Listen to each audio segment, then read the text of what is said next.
que je vous avais également teasé en story. Il se présentera juste après. Aujourd'hui on se présente pas plus que ça, moi vous me connaissez, ça va être une visite simple mais très constructive avec beaucoup d'informations d'un pilote professionnel qui s'y connaît et qui pilote des avions contrairement à moi. Mais pour autant, moi j'aime beaucoup le spatial, donc j'essaierai de vous apprendre quelques infos dans le hall spatial qu'on retrouve également dans le musée de l'air et de l'espace. Écoutez, nous on va y aller. Merci à vous d'avoir cliqué. Est-ce que tu aurais quelque chose à dire avant que cette vidéo commence peut-être? J'espère que cette vidéo sera pertinente, que vous allez, les explications seront claires et que franchement vous allez kiffer cette vidéo. Moi je pense qu'ils vont kiffer. Sur ce, bon visionnage. J'ai pas mieux que toi. Bon visionnage, on se retrouve à l'intérieur. Merci de ta présence en tout cas.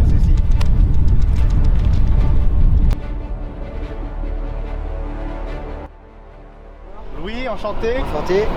Alors on est devant le 747. Exactement, le 747 utilisé par le groupe Air France. En direct du musée de l'air et de l'espace, le Bourget à Paris, sur le tarmac. Cet avion, comme disait Valentin, qui est exposé aujourd'hui sur le tarmac de l'aéroport du Bourget, dans un décor assez hors norme, assez emblématique, avec de très belles pièces. Donc on retrouvera d'ailleurs dans la suite de cette vidéo. Exactement. Mais moi j'avais une petite question, c'est quoi les dimensions de cet engin? Les dimensions de cet engin, donc on est sur un avion qui fait environ 71 mètres de longueur et avec une envergure d'environ 68 mètres, C'est du lourd ça. C'est un très quelque chose cet avion, je l'ai déjà vu quelque part.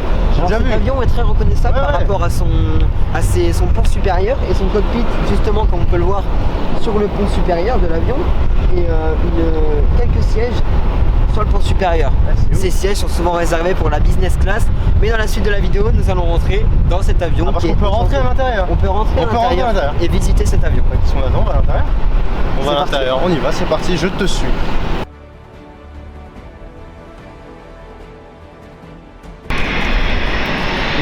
Ces moteurs-là sont des turboréacteurs. Ce sont les anciens de l'avion Boeing. Ce n'est pas un 747-800, pardon. Donc ce sont des moteurs qui restent assez bruyants et qui consomment énormément de carburant, surtout au décollage. Ici, on peut observer les volets de l'avion. Les volets, ça sert à quoi? Les volets sur un avion, on peut voir que sur l'avion derrière, ils sont sortis. Les volets, c'est ce qui sert à un avion à augmenter sa portance dans des actions primordiales, comme tel le décollage ou l'atterrissage.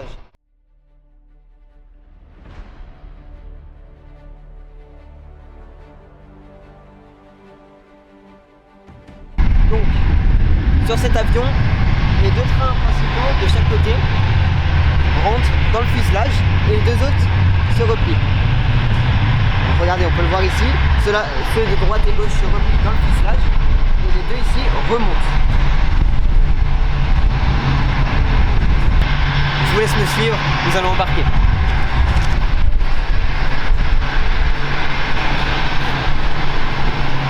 C'est parti, nous allons maintenant embarquer dans le Boeing 747. Je vous laisse me suivre et puis c'est parti.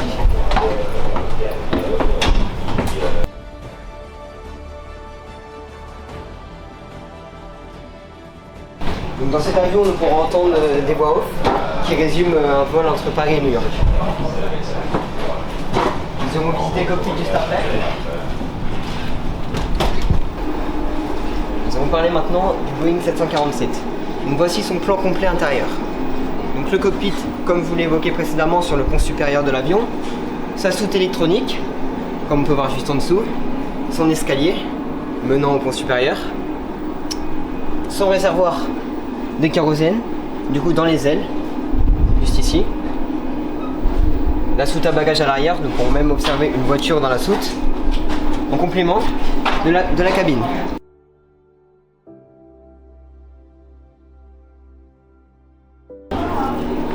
Nous allons maintenant aller visiter cette cabine du Boeing 747. Les galets, réservés au personnel navigant, PNC.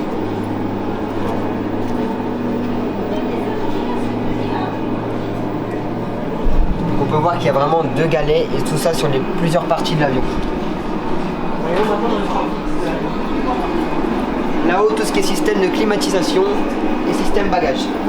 Donc comme dans un avion normal aujourd'hui, tout fonctionne pareil. Bon, je vous cache pas que les avions d'aujourd'hui sont un peu plus récents, mais ça reste un avion assez révolutionnaire pour son époque, pardon. La business, ou première classe à l'époque.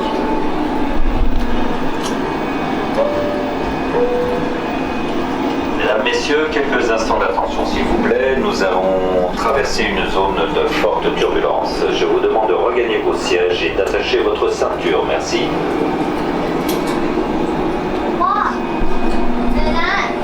Comme vous pouvez l'entendre, il y a une voix off dans l'avion. Le capitaine a annoncé que nous allons traverser une zone de turbulence. Cette zone de turbulence, c'est ce que nous pouvons entendre dans l'avion. Encore aujourd'hui, les voix dans les micros de l'avion, juste au-dessus, que nous pouvons entendre. Donc cette voix off est créée au musée pour faire une sorte d'immersion. Une immersion telle dans un vol du Boeing 747.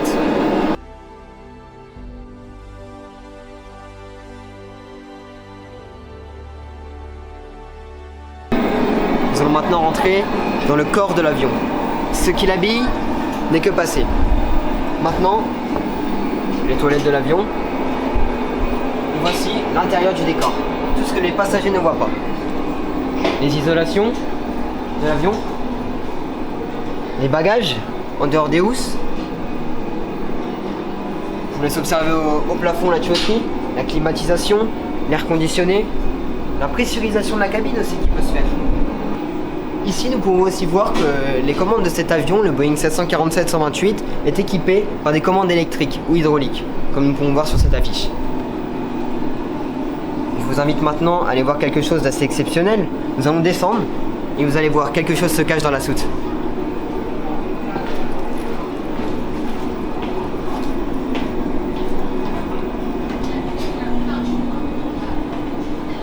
Une voiture. Une voiture dans une soute. Révolutionnaire à l'époque.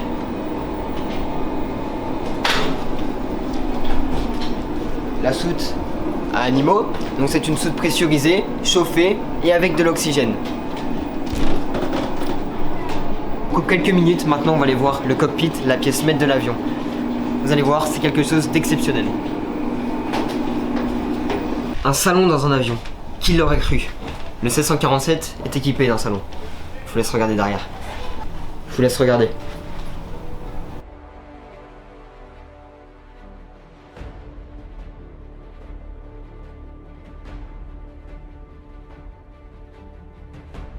Nous voici maintenant avec Valentin devant le cockpit du Boeing 747-128. On est très serré là-dedans, on est très bas. C'est vrai qu'à l'époque ça devait être. D'ailleurs, on voit que l'avion est quand même assez vieux. L'avion est assez vieux. Il est pas récent, hein, franchement.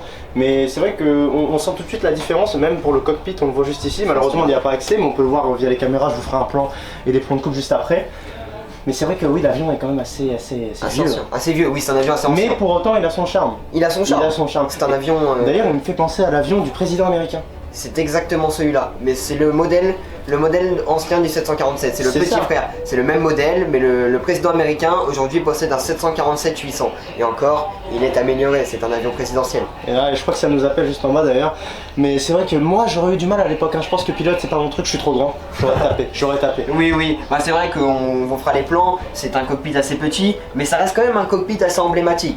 Un cockpit équipé avec 4 sièges, donc 4 pilotes. Je vous montrerai sur le côté tous les systèmes de radio-navigation.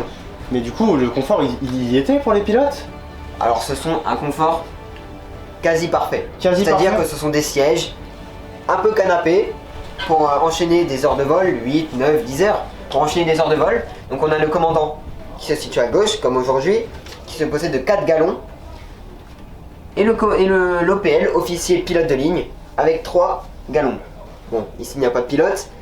Mais en résumé, c'était ça. Et on avait le droit de dormir à l'époque en étant pilote? Exactement, donc il y avait là ici 4 pilotes. Aujourd'hui, dans les avions comme la 380 qu'on ira voir après, il y a 3 pilotes.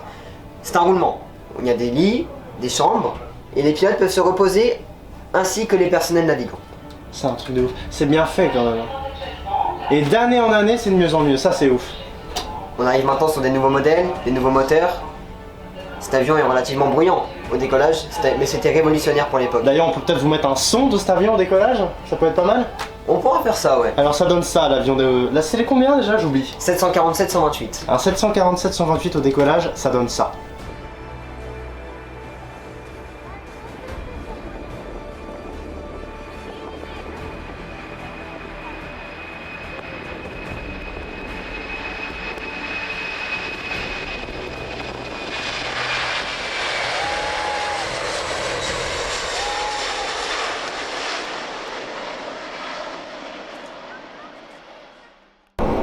Donc voilà devant un des Canadair de la sécurité civile, maintenant inactif et hors service. Les avions sont renouvelés assez souvent, donc c'est des avions qui ont beaucoup de contraintes et des avions assez rudes au pilotage. Donc ça c'est un Canadair, c'est ça? Exactement. Canadair qui du coup, vous vous en doutez, sert à éteindre des feux. Petite pensée à la Gironde. Petite pensée d'ailleurs aux pompiers, merci à ce qu'ils ont fait, merci aux pilotes de Canadair. Et c'est ça qui les a aidés d'ailleurs. Exactement. Cet avion-là, ce Canadair précisément, qu'est-ce qu'il a accompli comme mission? Alors ce Canadair-là, ouais. Ce Canadair-là n'a pas eu de mission spécifique, mais a réussi à éteindre beaucoup de feux, comme tu peux t'en douter. Donc c'est un avion du coup qui écope par le bas. Ok, on verra ça du coup juste après. En plan. Donc c'est un avion qui écope du coup sur tout ce qui est surface, lac, air, et qui ensuite va livrer sur les feux. Comment se passe le délestage? Le délestage c'est quoi? C'est le lâcher d'eau sur un feu. Le pilote arrive, descend l'avion, va à la base du feu au plus près possible, lâche de nombreux litres d'eau. J'ai une autre petite question, ça m'intrigue. Oui. Comment il écope cet avion? Comment il vient attraper l'eau en fait? Exactement. Comment il la lâche? Comment il fait? Alors c'est tout simple, on verra ça au plan de coupe, mais en fait cet avion, en dessous vous voyez deux petites trappes. On vous montrera tout ça. Je pense que vous devez le voir de loin, mais on vous les filmera de plus près juste après. Voilà, et en fait cet avion va aller se poser sur le lac avec ses volets et il va aller frôler l'eau. Il va poser, rentrer ses volets pour ensuite remplir jusqu'à 100% son réservoir. On va essayer de vous trouver, excuse-moi je te coupe, on va essayer de vous trouver un petit extrait aussi en Exactement, plus. Peut-être que ça peut mieux instaurer le fait que... Les incendies de Fontainebleau, les Canadiens qui se sont posés sur la Seine, une première en France, on leur mettra un petit extrait. On essaiera de vous trouver un petit extrait, mais du coup si on en a un Canadair qui a ponte, c'est bien ça? Exactement. Ça donne ça.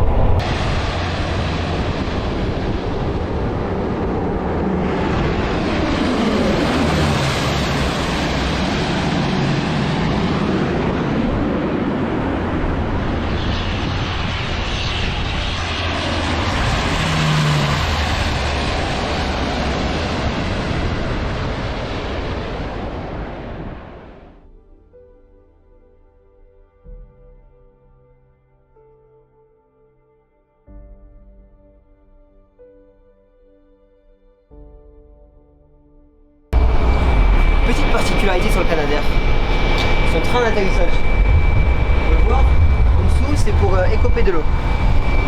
Du coup, sur cet avion, le train se rentre sur le côté de l'appareil.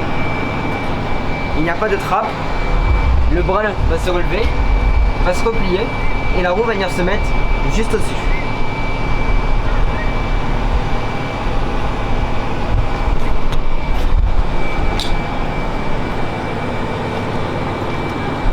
Louis, maintenant devant le Airbus A380, Airbus connu, reconnu, n'est-ce pas? Exactement, un des avions long courrier les plus grands et les plus gros du monde, tout simplement. N'empêche, à côté du 747, il est quand même petit.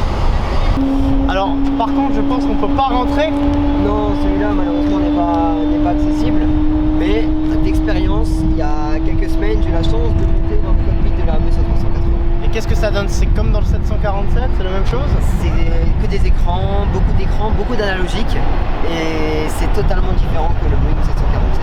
Ah déjà, ouais. c'est plus pur et tout est un peu plus réparti. Et puis, il y a 3 pilotes. Ah oui, rien à voir. Voilà, exactement. Je ne sais pas si vous entendez d'ailleurs en fond, mais il y a beaucoup de boucans. Pourquoi? Parce qu'à côté, nous avons le service d'assaut à l'aéroport du Bourget. Nous vous montrons juste après, il est juste derrière. On a les jets privés à 50 mètres de nous. C'est donc l'aéroport du coup. On entend les moteurs ou les moteurs auxiliaires. Je vous cache pas que c'est assez impressionnant comme musée, franchement. On se dit c'est des avions. Ouais, mais c'est pas que des avions. En fait, c'est tout un environnement et franchement que moi personnellement j'apprécie avec les avions, les rafales, les fusées. On a aussi du spatial qu'on découvrira dans la suite de cette vidéo. Petit extrait que je vais vous shooter parce que faut pas déconner non plus, vous allez rester jusqu'à la fin. Mais franchement, si vous avez l'occasion de passer à côté du musée Bourget, n'hésitez pas, allez-y, c'est magnifique. N'hésitez pas à venir aussi au salon du Bourget. Franchement, c'est tous les 2 ans. Il y a du monde, une bonne ambiance, de la musique, des shows aériens. Et on a également l'intérieur des avions qu'on peut visiter comme vous avez vu pour le 747. Malheureusement, le Boeing, il n'y a pas accès du tout. Vous avez pu voir l'intérieur du 747, alors en plus de voir des avions extraordinaires de l'extérieur, on peut les visiter. Dommage, l'Airbus on peut pas.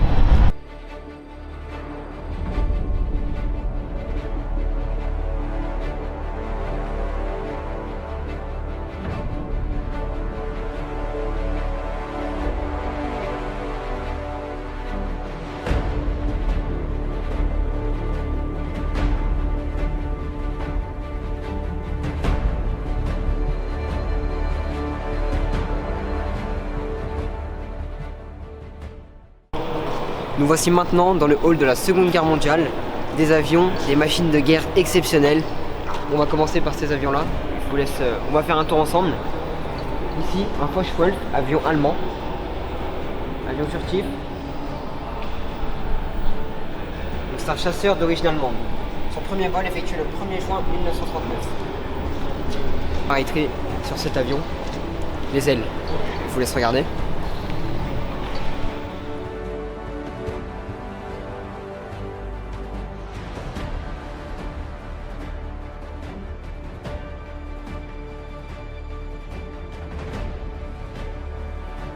Passons maintenant au Douglas, un avion de parachutisme avec une expérience immersive réalisée par le musée du Bourget. Je vous laisse me suivre.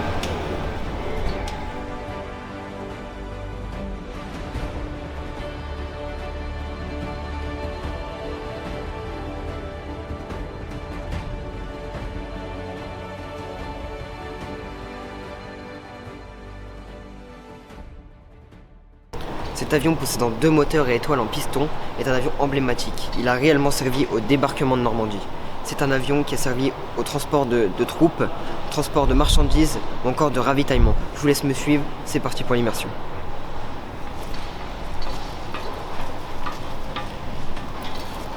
C'est un appareil robuste et exploitable pour le parachutisme.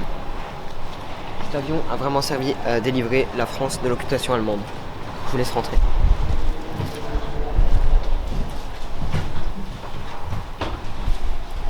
L'immersion étant en pause, je vais vous faire visiter le cockpit. Je vous laisse regarder.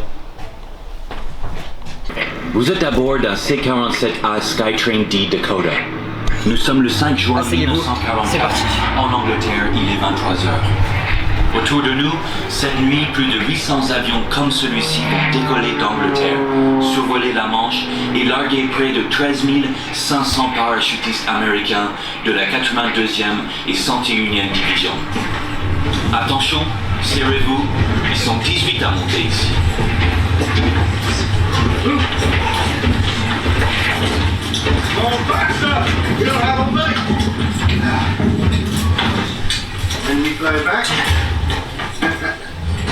Votre pilote est le lieutenant Dwayne Smith. Le vol dure 2 heures. Objectif, la Normandie. Mesdames et messieurs, cette nuit, c'est le début du débarquement, un moment qui va marquer l'histoire.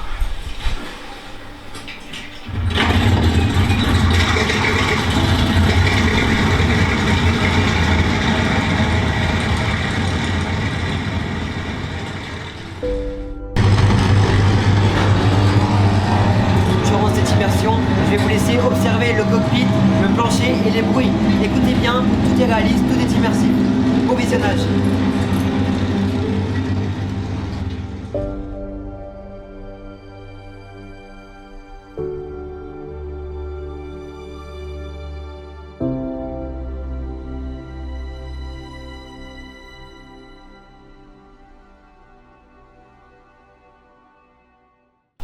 C'était l'immersion du Boss Bogey. Je vous laisse me suivre, on passe au Concorde.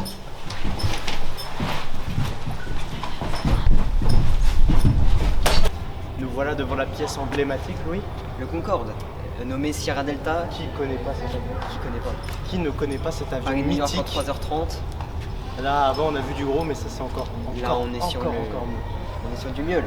Qu'est-ce que tu as à me dire sur cet avion magnifique? On peut commencer par parler d'aérodynamie. Déjà, donc c'est un avion qui possède de grandes ailes, qu'on appelle des ailes delta. Donc, comme vous pouvez le voir, les ailes ont une forme de fuselage, contrairement à un avion subsonique qui descend tout en haut. Ouais, Delta, quand tu dis Delta, c'est qu'en fait l'aile elle vient coller Exactement. le fuselage en Et entier jusqu'à la voilà, fin, c'est ça? enfin, de la partie de l'aile. Et comme vous pouvez voir, l'aile va vraiment aux 3/4 de l'appareil. D'accord. Contrairement aux avions normaux, où en fait l'aile vient juste se décoller à partir d'un certain moment. Exactement. Contrairement à un avion subsonique, cet avion n'a pas de volet hypersustentateur, c'est-à-dire qu'il n'a pas de volet, en résumé. C'est un avion qui a une grande incidence à l'atterrissage, forcément, sans volet à basse vitesse, c'est plus compliqué. Et il y a quelque chose de quand même très connu sur cet avion, il me semble que il se passe quelque chose par là, non, quand l'avion atterrit ou décolle, je sais plus trop, il me semble que Alors le nez oui, se baisse. le bec se lève et se relève. Et alors à quoi ça sert en fait? Alors c'est une question d'aérodynamie. En vol, on va avoir tendance à le fermer pour avoir une forme plus fine et plus uniforme. Or, à l'atterrissage et au décollage, on a besoin de vision, donc ils vont baisser le nez. C'est pour ça que le nez a tendance à un peu plus piquer, mais cela sert justement pour l'aérodynamie. Et est-ce que tu as des chiffres un peu marquants sur cet avion? Je sais pas, peut-être des temps pour des distances ou... Oui, le fameux Paris-New York en 3h30 comme évoqué, ou encore c'est un avion de série. Et cet avion-là atteint Mach 2 en croisière. Imaginez. Mach 2, dites-vous que moi, la seule référence que j'ai avec Mach, c'est Top Gun, encore une fois, hein, par rapport à Mach 10 dans le début du film qui est sorti en 2022. Avec le Dark Star, exactement. Et là, on est sur un avion de ligne commercial qui allait à Mach 2. Aujourd'hui, le Paris-New York, c'est environ 6h30 à 7h. Et pour l'époque, c'est quand même un avion qui n'est pas tout récent non plus. Mach 2 et Paris-New York, pardon, en 3 heures, c'est quand même pas mal, non? C'est une révolution. Cet avion-là est vraiment une révolution. Mais il me semble qu'il y a des chiffres aussi qui sont importants, c'est par rapport à la consommation de cet avion, non? Ah, donc c'est un avion qui consomme énormément, forcément. Mais je n'ai pas de chiffres précis sur les chiffres existent, hein, pour ceux qui veulent y aller. Mais il me semble que cet avion consomme aussi énormément, c'est pour ça qu'il est plus en vol, non? Oui, non, c'est aussi parce qu'il y a eu des soucis avec des crashs, tout ça, notamment le crash à Roissy-Charles de Gaulle. Le plus connu, tout le monde a dû le voir. Exactement, qui s'est écrasé quelques minutes après son décollage. Mais après, si je peux vous parler du prototype, celui-là, c'est un prototype 001 de série. Et il est exploité comme expérimentation et exploitation. Et est-ce que tu n'aurais pas un petit truc croustillant à nous raconter sur cet avion, une petite anecdote, quelque chose de sympa? Petite anecdote, si, il y a un reportage qui a été filmé sur cet avion avec des passagers justement qui a raconté que c'était l'avion le plus confortable qu'ils ont pris et le plus pratique, mais aussi très très bruyant.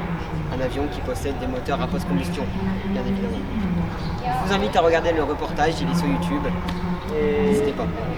Ce qui est intéressant également avec cet avion et les autres avions qu'on a pu découvrir dans ce documentaire, c'est que lui, il a un truc, et ça on aime quand ça se passe comme ça, c'est qu'on peut le visiter. On peut voir l'intérieur, donc écoutez, on y va. On vous emmène avec nous et on va vous faire la visite avec Valentin. C'est parti. C'est parti.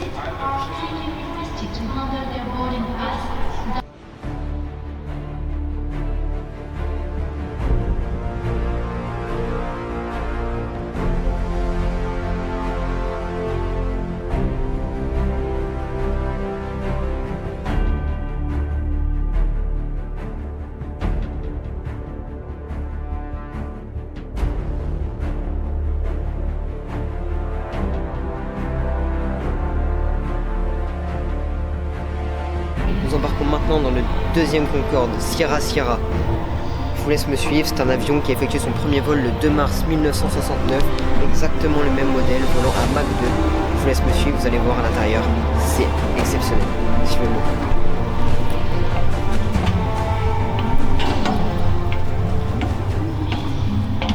Je vous laisse regarder au-dessus de moi, tout ce qui est tuyaux.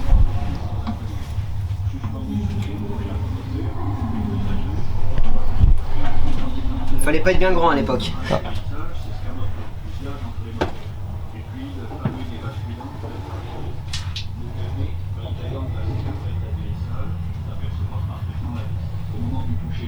Nous sommes actuellement dans une petite cabine. Vous voyez, petit, serré. Cet avion n'est pas fait pour être confortable. Malgré certains ressentis de certains passagers, cet avion est fait pour aller vite. En effet, pour les essais d'un avion de transport, on utilise une grande partie du volume. J'aperçois le cockpit au bout.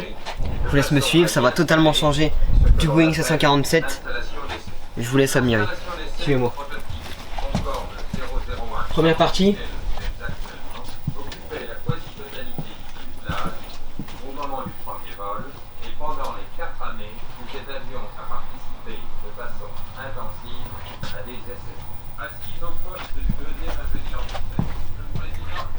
Je vous laisse observer.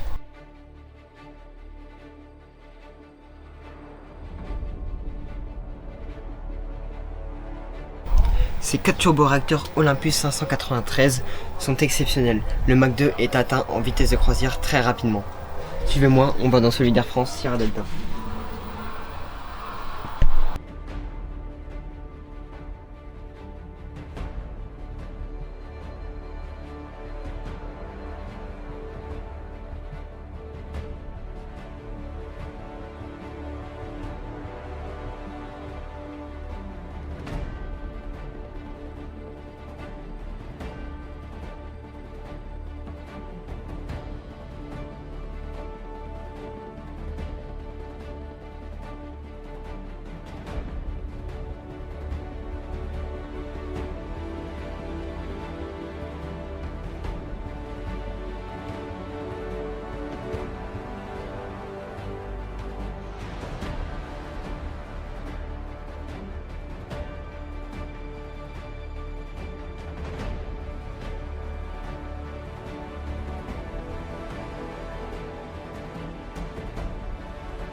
Maintenant, messieurs, dames, nous voilà devant un hélicoptère emblématique de l'avancée dans le monde de la recherche de l'hélicoptère, le Pescara.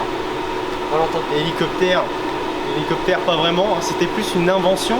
Le Pescara, du coup, c'est un hélicoptère expérimental. Voilà, le constructeur, je vais essayer de vous le dire correctement, Raúl Pateras Pescara, d'où le nom Pescara de l'hélicoptère. Voilà, il date des années 1925, c'est vraiment un prototype quand même assez vieux. Voilà. On est sur vraiment une forme d'étal assez spéciale. Ouais. C'est quoi la dimension, les longueurs? Alors si on devait parler, comme tu me le dis et comme tu me le demandes, de la dimension des rotors et des palmes, on est environ à 9 mètres. Voilà, donc c'est quand même quelque chose d'assez long. Et si on parle mécanique, si on parle moteur, rien de plus simple, hein, c'est un Samson 9AB, environ 180 chevaux. C'est quelque chose d'assez costaud pour l'époque.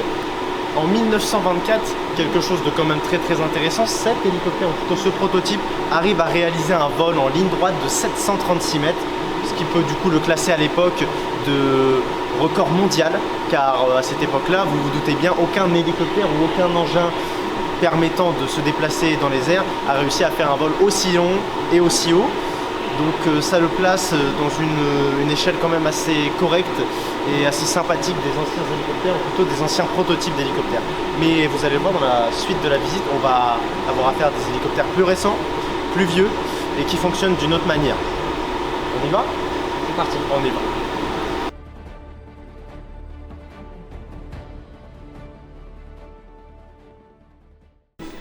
Maintenant nous nous retrouvons au nouvel 1, 2, 3, 4. Maintenant nous nous retrouvons au deuxième hélicoptère, juste derrière nous. Il est là. Son nom est un peu compliqué, on dirait un anagramme. SNCACE C.302.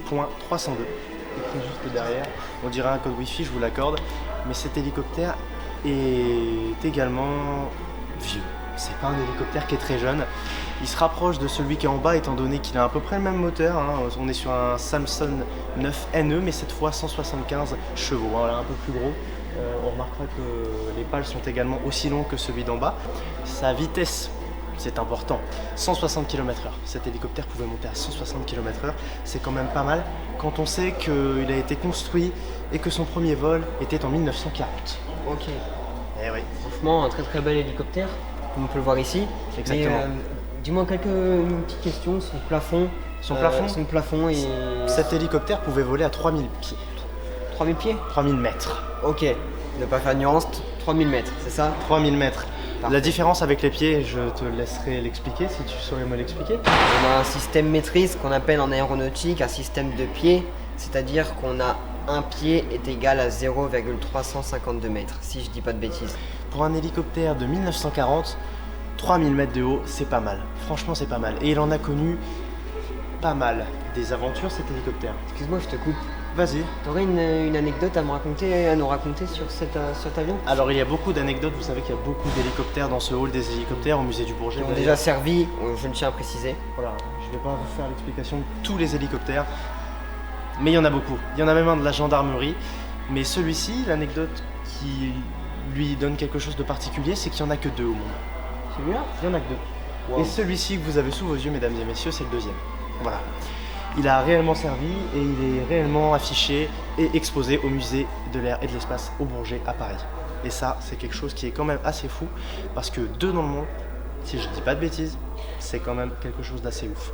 Donc maintenant, je vous laisse avec des petits plans de coupe des hélicoptères et de ce hall magnifique. Et nous, on se rejoint juste après ça pour la partie qui m'intéresse le plus, le spatial. Le spatial. Je tiens à préciser quand même à remercier le musée de l'air et de l'espace au Bourget qui nous a permis de filmer dans un décor assez hors norme. Extraordinaire.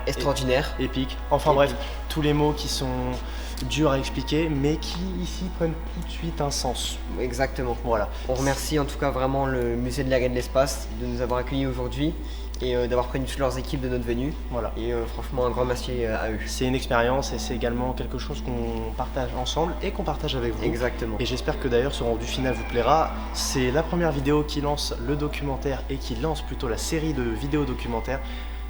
On commence en beauté, musée de l'air et de l'espace. Et pour les prochaines vidéos, on se retrouvera dans d'autres établissements, dans plusieurs corps de métiers. Si vous avez des métiers particuliers que vous aimeriez découvrir, mettez-les-moi en commentaire. Sur ce, je vous laisse avec les plans des hélicoptères et nous on se dépêche d'aller dans le hall du spatial. A tout de suite. Tout de suite.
On se retrouve dès maintenant dans la zone spatiale, la meilleure zone pour moi. Et on se retrouve juste en face de la nacelle stratosphérique d'Audouin Dollfus. Je me permets de lire son nom car il est assez compliqué à retenir. Cette nacelle était très simple. Elle était pour but scientifique. Du coup, cette nacelle date d'à peu près de quelle année et quel est son concept à peu près? Rien de bien compliqué, cette nacelle elle date de 1959, donc elle n'est pas si vieille que ça, mais pourtant elle date. Et son objectif il est très simple, c'est juste monter très haut dans le ciel, dans l'atmosphère, pour effectuer tout simplement des observations scientifiques. Elle monte dans la stratosphère. Exactement. Ok. C'est tout son but. Et d'ailleurs, Pas de souci. il y en a eu plusieurs. Des ballons en caoutchouc, il y en a eu plus d'une centaine, parce qu'il y en a eu 450 en 450. 450 Dans cette tranche d'époque. environ. Ok. Environ 450 en 1959. Et c'est, je trouve, un progrès quand même extraordinaire pour faire des analyses scientifiques, en tout cas dans la stratosphère. Parce qu'à cette époque-là, monter aussi haut et aussi facilement, c'est pas si facile. Mais il y a également cette question de pourquoi faire des analyses aussi hautes dans le ciel. Parce qu'en fait, on pouvait avoir un point de vue beaucoup plus vaste, beaucoup plus grand, ce qui nous permettait d'avoir moins de perturbations qu'il y en a au sol et pouvoir avoir des analyses plus poussées et beaucoup plus précises, non? Précises. Okay. J'adore quand tu trouves mes mots comme ça. Et c'est cette nacelle qui est justement disposée juste derrière nous. Nous voici maintenant devant la capsule Soyuz T6, très connue. Vous devez avoir du mal à nous voir parce qu'on est dans un coin qui est très sombre, mais on va réussir quand même à vous expliquer. Cette capsule, elle est très connue, c'est une capsule spatiale habitée. Voilà, le pays, elle vient des URSS, très connue. La mission, pas plus simple, Soyuz T6. Voilà. Elle date, vous savez peut-être de quand elle date pour les connaisseurs, mais elle date de 1982. D'accord. Et petite question, cette capsule n'est pas très grande. Elle n'est pas très grande. Mais combien de personnes peut accueillir? Cette capsule? Ouais. Cette capsule, elle n'est pas très grande, mais elle peut accueillir au maximum 3 passagers. 3 passagers, d'accord. Donc c'est vraiment une mission avec peu d'équipage. Exactement. Ok. 3 passagers qui suffiront quand même à mener une mission correctement. Ok. Et tu as des petites anecdotes à nous raconter? Bien sûr, j'en ai. Sur cette petite capsule. Je peux même vous expliquer juste à quoi ça sert. C'est fait pour transporter des astronautes entre la Terre et une station spatiale, puis la ramener sur Terre. En clair, un aller-retour Terre-Lune, c'est fait pour ça. L'anecdote spéciale sur cette navette, ou plutôt sur cette capsule Soyuz T6, elle est simple. Pour ceux qui aiment l'astronomie, cette capsule a beaucoup servi Pourquoi? Parce qu'elle a réellement servi. Elle a transporté le premier astronaute français à être allé dans l'espace. Il s'appelle Jean-Loup Chrétien.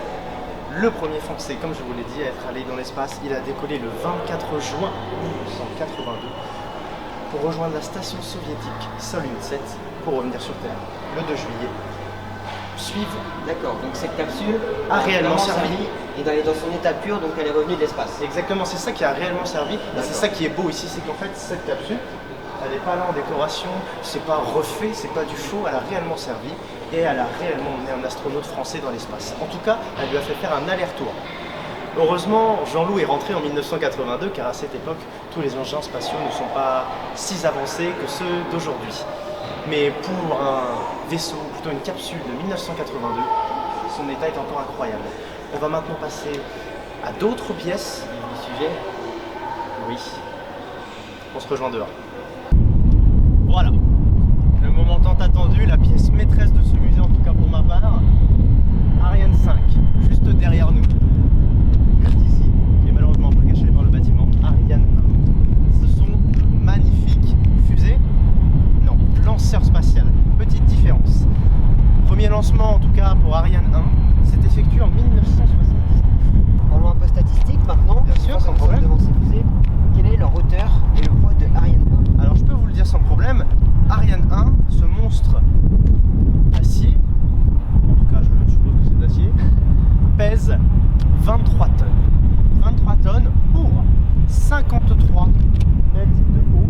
Ariane 5, en tout cas Ariane 1 mesure 48 mètres de haut. Ouais, donc légèrement plus petit. Exactement, Ariane 1 est légèrement plus petite. Pour autant, on pourrait croire qu'ils font à la taille, mais pas du tout. Ça se voit. Quand on est juste en bas de ces magnifiques lanceurs, on se rend compte que Ariane 1 est légèrement plus petite. Ça se joue à quelques mètres. Ariane 1 c'est 48 et Ariane 5 c'est 53. Juste à ma gauche, Ariane 1, un lanceur spatial, une fusée destinée principalement à placer des satellites en orbite. Cette chose est extrêmement haute, hein. Elle mesure 48 mètres de haut. 48 mètres de haut pour 23 tonnes. C'est quand même un petit poids. Ariane 5, elle, est légèrement plus petite ou légèrement plus grande. On s'en rend compte quand on est en bas et Ariane 5 est légèrement plus grande. Elle mesure quelques mètres de plus, 53 mètres pour Ariane 5. D'accord. L'utilisation de Ariane 1 a commencé en 1979 et s'est arrêtée en 1986. Elle a eu un beau parcours. C'est un parcours quand même assez long quand on voit maintenant comment les fusées viennent à changer et viennent à se modifier. Ariane 1 a quand même tenu pas mal de temps. L'anecdote phare de cette fusée, plutôt de ce lanceur, c'est qu'elle marque le début d'une grande aventure. Ce modèle exposé derrière moi est une maquette taille grandeur nature. Donc, si un jour vous recroisez la vraie fusée ou le vrai lanceur de Ariane 1, il fera cette taille. Voilà, 48 mètres de haut pour 23 tonnes. Des questions peut-être pour ce deuxième lanceur spatial à côté, Ariane 5. Maintenant, parlons d'Ariane 5. Cette fusée. Exact. Ce lanceur spatial, pardon. Comment est faite sa structure en globalité? Ariane 5 est composé d'un corps central. Vous voyez juste ici. Ok. Il est simple. Il n'est pas composé de plusieurs parties. Il est uniforme. Et on a sur ses côtés deux propulseurs latéraux. Vous voyez juste ici. Un à gauche et un à droite. On essaiera de s'en approcher un peu plus près juste après. Du coup, Ariane 5. Tu as des petites anecdotes à nous raconter et à quoi sert-elle aussi? J'ai une petite anecdote et je peux également vous dire à quoi elle sert. Ariane 5, elle permet de placer des satellites et d'autres charges utiles en orbite. En clair, vous voulez un satellite au-dessus de votre maison, c'est ça qui va vous l'emmener. Différence à Ariane 1 qui elle envoie également des satellites mais qui est une fusée. Là, Ariane 5, c'est un lanceur lourd. C'est presque pareil mais il y a quelques différences. Les mots sont les mots. Donc Ariane 5, lanceur lourd, Ariane 1, fusée, ou plutôt lanceur. Enfin, il y a beaucoup de noms, vous l'appelez comme vous voulez, mais en tout cas, c'est comme ça qu'on nomme Ariane 5 et Ariane 1. Et si on vient à parler de l'anecdote, on peut parler de Ariane 5 comme étant la fusée disposée au Bourget. On peut voir une maquette originale à l'échelle 1.1. Donc c'est une échelle très proche de celle de la réalité. Elle fait donc réellement les 54 mètres d'une Ariane 5. Petite précision, dans l'espace, pour emmener ce genre de fusée, je ne pourrais pas vous dire quels gaz sont utilisés précisément, mais ces fusées fusées ne sont pas propulsées par de l'essence, mais par plusieurs gaz mélangés. De l'O2, si je ne me trompe pas. Exact. L'O2 liquéfié. Donc voilà, petite précision. Donc ce sont vraiment des fusées très très puissantes qui permettent d'aller dans l'espace à des vitesses exceptionnelles. C'est totalement vrai ce que Louis vient de me dire. Maintenant, pour vous donner une petite comparaison, imaginez à côté de chez vous un immeuble de 18 étages. Vous voyez ce que ça fait? C'est haut, Très très haut même. très très haut même. Et alors imaginez que cet immeuble puisse décoller. Ariane 5, c'est ça. Un immeuble de 18 étages permettant de partir là-haut. Là-haut. Le ciel, l'espace. Tout La ça, vous conquête connaissez. spatiale. Exactement. C'est pour moi deux éléments quand même très magnifiques et qui sont Les pièces maîtres du musée, Ouais. on peut le dire, ce sont des Ils pièces m'ôtent les maîtres mots de la bouche. Ce sont des pièces maîtres du musée, on les voit même de l'extérieur. Et pour les fans, d'aérospatiales ou même d'aéronautique. c'est parfait. Venez C'est ici. parfait. On a des avions, des fusées, des lanceurs Des lourds, satellites, des exactement, représentations, des simulateurs, des hélicoptères. un personnel au top, il faut le repréciser aussi. Merci. Un grand merci à Omar. Petite dédicace à Omar qui nous a vraiment beaucoup aidé aujourd'hui, qui a pu nous arranger du coup de prévenir tout le personnel du musée, et un grand merci à la com et en général au Bien musée. à sûr, la merci au direction. musée de nous avoir accueillis et merci d'avoir accepté notre venue. On a essayé de vous donner le plus d'infos possible, dans les meilleures qualités possibles et en étant le plus précis possible. Louis Vermeeren, encore une fois pilote qui s'est déjà présenté au début de cette vidéo, qui vous a présenté plusieurs modèles d'avions, qui va vous citer juste après, moi également, qui ai pu vous citer 2 modèles d'hélicoptères, quelques engins spatiaux comme la capsule Soyuz T6 ou d'autres navettes spatiales qu'on peut retrouver également dans le hall spatial. Vous pouvez retrouver tous ces magnifiques appareils sur un site aéroportuaire extraordinaire, le musée du Bourget à Paris. J'espère que nos infos vous ont été utiles, que vous les avez comprises et qu'elles ont été intéressantes. Petite précision, au cas où si vous voulez me voir sur mon parcours de pilote de ligne pour devenir pilote de ligne, mon compte Insta juste ici, Voilà. Flight with me. Et il fait sa pub avant que je lui demande. Exactement. Mais voilà, Louis Vermeeren, foncez le suivre sur les réseaux, il veut devenir pilote et il le deviendra. Voilà, J'en projet- ai aucun doute. Projet pilote de ligne, et puis c'était un plaisir de tourner cette vidéo avec toi. Et bien sûr, quand on veut, on peut. Merci d'avoir regardé cette vidéo. J'espère encore une fois qu'elle vous a plu. Nous, on va se rentrer tout doucement. Et enfin bref, vous connaissez la suite. Le petit like si ça vous plaît, le petit commentaire pour savoir si vous avez aimé, s'il y avait des choses à travailler ou si vous aimeriez que je fasse une vidéo dans un autre type de métier avec pourquoi pas quelqu'un d'autre.